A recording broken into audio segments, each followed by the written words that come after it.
आप देख रहे हैं इंडिया टाउन न्यूज, भारत की बात। नमस्कार, आप देख रहे हैं इंडिया टाउन न्यूज और मैं हूं आपके साथ सुरभि शुक्ला। स्वागत है आपका हमारी खास बुलेटिन दुर्ग भिलाई की खबरों में। तो चलिए बुलेटिन शुरू करने से पहले एक नजर डालते हैं आज की हेडलाइंस पर।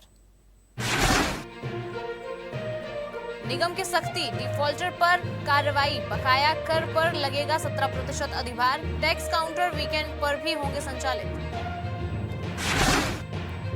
विधायक ने निकाली शांतिपूर्ण रैली, भिलाई बचाओ आंदोलन में जुटे शहरवासी, हाउस लीज समेत कई अनसुलझे मामले।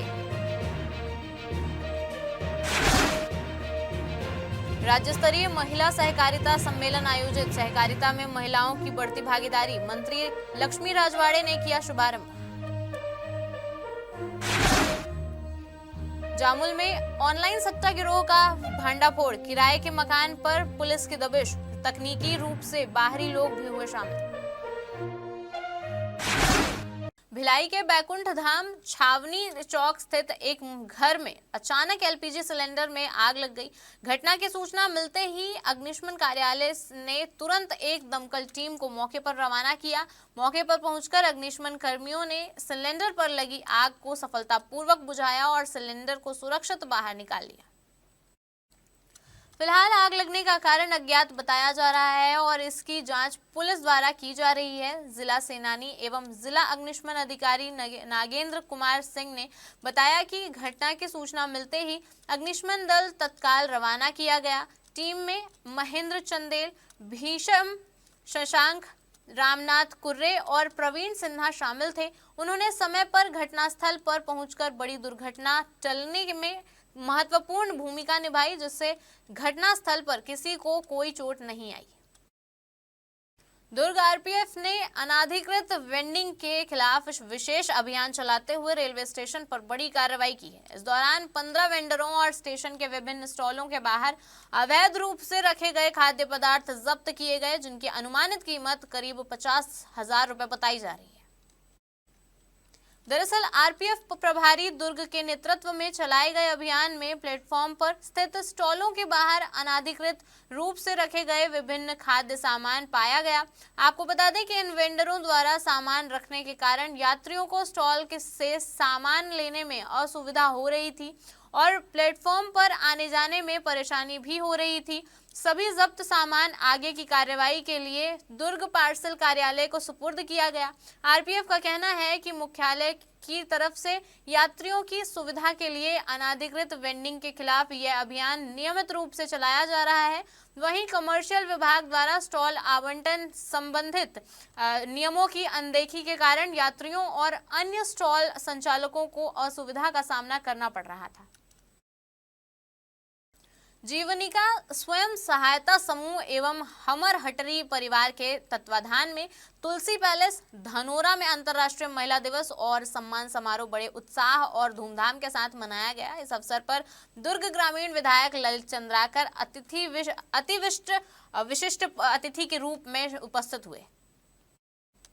इस अवसर पर अपने संबोधन में विधायक ललित चंद्राकर ने कहा कि नारी शक्ति मातृशक्ति का प्रतीक है और समाज से उसकी भूमिका अत्यंत महत्वपूर्ण है। आपको बता दें कि विधायक ने महान सम्राट शिवाजी की महानता के पीछे माता जीजाबाई जैसे महिलाओं के योगदान को भी उल्लेख करते हुए कहा कि हर पुरुष की सफलता और स्वस्थ समाज निर्माण में कहीं ना कहीं नारी शक्ति का योगदान होता है। समारोह का आयोजन महिलाओं के सशक्तिकरण और उनके योगदान को मान्यता देने के उद्देश्य से किया गया। थाना जामुल क्षेत्र अंतर्गत नालंदा स्कूल के पीछे सुंदर विहार कॉलोनी फेस 2 स्थित एक किराए के मकान में संगठित ऑनलाइन सट्टा गिरोह के संचालन का खुलासा हुआ है। आपको बता दें कि सूचना मिलने के बाद पुलिस टीम ने तुरंत कार्रवाई करते हुए मौके पर दबिश दी और आरोपियों को ऑनलाइन सट्टा संचालित करते हुए गिरफ्तार किया।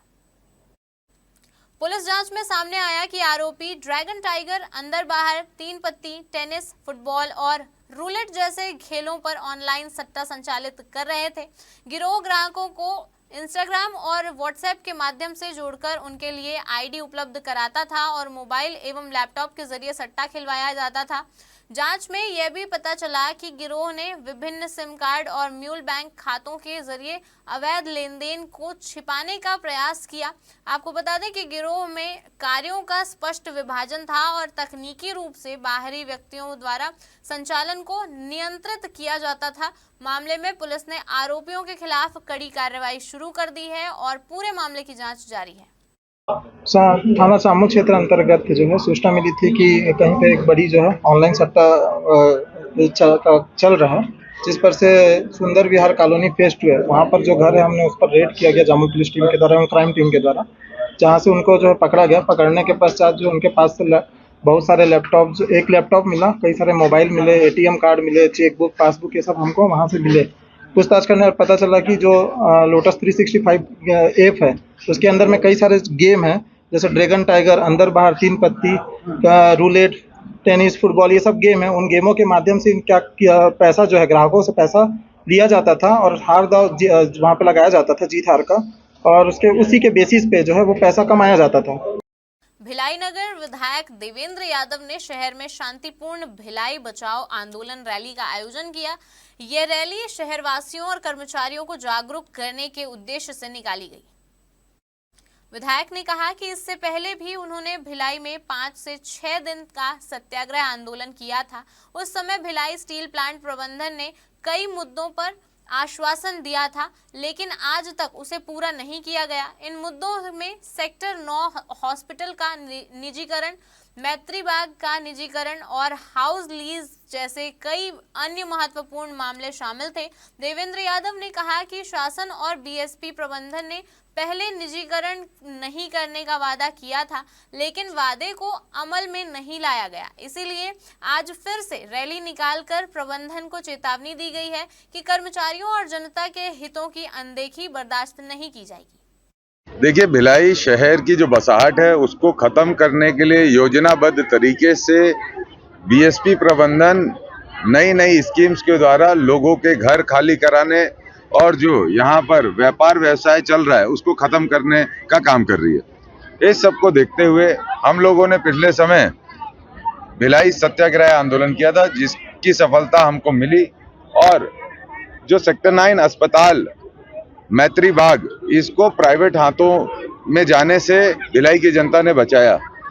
उस समय बीएसपी प्रबंधन से जो बातें हुई थी, जो वादे उन्होंने किए थे, उसमें उन्होंने स्पष्ट किया था कि यहाँ के व्यापार को बचाए रखने के लिए रजिस्ट्री शुल्क जो ज्यादा अत्यधिक लिया जा रहा है उसको कम किया जाएगा, और साथ ही साथ जो यहाँ पर रिटेंशन स्कीम से जुड़ा हुआ विषय है उसको भी समाधान किया जाएगा। सहकार भारती द्वारा आयोजित राज्य स्तरीय महिला सहकारिता सम्मेलन में महिलाओं की आर्थिक आजादी और उनकी भागीदारी को लेकर नई संभावनाओं पर चर्चा की गई। इस सम्मेलन में भाजपा महिला मोर्चा की कार्यकर्ताओं सहित प्रदेश भर से सहकारिता के क्षेत्र में सक्रिय महिलाओं ने हिस्सा लिया। कार्यक्रम की मुख्य अतिथि महिला एवं बाल विकास मंत्री लक्ष्मी राजवाड़े रहीं, जिन्होंने सम्मेलन का शुभारंभ किया। अपने संबोधन में मंत्री लक्ष्मी राजवाड़े ने कहा कि सहकारिता अब केवल पुरुषों तक सीमित नहीं है, बल्कि महिलाएं भी इस क्षेत्र में अपने मजबूत भागीदारी निभाते हुए समाज को नई दिशा दे रही हैं। सम्मेलन के दौरान महिलाओं के आर्थिक सशक्तिकरण, स्वरोजगार और सहकारिता के विस्तार जैसे विषयों पर विस्तार से चर्चा हुई। कार्यक्रम के बाद मीडिया से बातचीत करते हुए मंत्री लक्ष्मी राजवाड़े ने राज्य सरकार की एक नई पहल की जानकारी दी। उन्होंने बताया कि आत्मसमर्पण कर मुख्यधारा में लौटी महिला नक्सलियों के पुनर्वास और उन्हें सम्मानजनक जीवन देने के उद्देश्य से लक्ष्मी सखी मिलेट कार्ट योजना शुरू की गई है। आपको बता दें कि इस योजना का मुख्य उद्देश्य ऐसी महिलाओं को आर्थिक रूप से आत्मनिर्भर बनाना है जिन्होंने हिंसा का रास्ता छोड़कर समाज में नई शुरुआत की है। देखिए, आज सहकार भारती के माध्यम से प्रदेश स्तरीय महिला सम्मेलन रहा, जिसमें अधिकारी विधायक के विधायक सम्मिलित रहे, जिसमें हम खासकर महिला एक सम्मेलन किए, महिलाओं को उनके उत्थान के बारे में, महिलाओं के साथ भागीदारी कैसे है, हम कदम से कदम इस दिशा में काम करने की हम सबको आवश्यकता है और उसी को बढ़ावा देने के लिए हम यहाँ पे लक्ष्मी कार्ड एक आपने जारी किया है, कैसे सशक्त बनती महिलाएं नक्सली जो समर्पण करके आई उनको सशक्त बनाने की क्या प्लान और कैसा काम करें? देखिए, ये बस्तर क्षेत्र के लिए हमने जारी किया है और बस्तर ही नहीं पूरे प्रदेश में करेंगे, लेकिन अभी मेन फोकस बस्तर क्षेत्र के उस आत्मसमर्पित में जिन्होंने समर्पित अपने आप को किया है, नक्सल कुछ छोड़ के नई विचारधारा के साथ जुड़ने का काम किया है, मूल विचारधारा के साथ जुड़ने का काम किया है। वित्तीय वर्ष के अंतिम चरण में नगर निगम दुर्ग द्वारा संपत्ति कर एवं अन्य करों की वसूली को लेकर सख्ती बरतने की तैयारी शुरू कर दी गई है। निगम प्रशासन ने स्पष्ट कर दिया है कि लंबे समय से कर राशि जमा नहीं करने वाले करदाताओं के खिलाफ अब कड़ी कार्रवाई की जाएगी। नगर निगम आयुक्त ने शहरवासियों से अपील की है कि वे 31 मार्च से पहले अपने सभी बकाया करों का भुगतान कर दें ताकि किसी भी प्रकार की दंडात्मक कार्रवाई से बचा जा सके। उन्होंने यह भी जानकारी दी कि निर्धारित तिथि के बाद बकाया करों की वसूली 17% अधिभार के साथ की जाएगी। आपको बता दें कि करदाताओं की सुविधा को ध्यान में रखते हुए नगर निगम परिसर स्थित टैक्स काउंटर एवं सभी जोन कार्यालयों के काउंटर 31 मार्च तक शनिवार और रविवार को भी सुबह 10 बजे से शाम 6 बजे तक खुले रहेंगे। इसके अलावा निगम द्वारा ऑनलाइन संपत्ति कर भुगतान की सुविधा भी उपलब्ध कराई गई है, जिससे नागरिकों को घर बैठे आसानी से अपना कर जमा करने की सुविधा मिल सकेगी। हमारे खास बुलेटिन दुर्ग भिलाई की खबरों में फिलहाल इतना ही। देखते रहिए इंडिया टाउन न्यूज, भारत की बात। नमस्कार। आप देख रहे हैं इंडिया टाउन न्यूज, भारत की बात।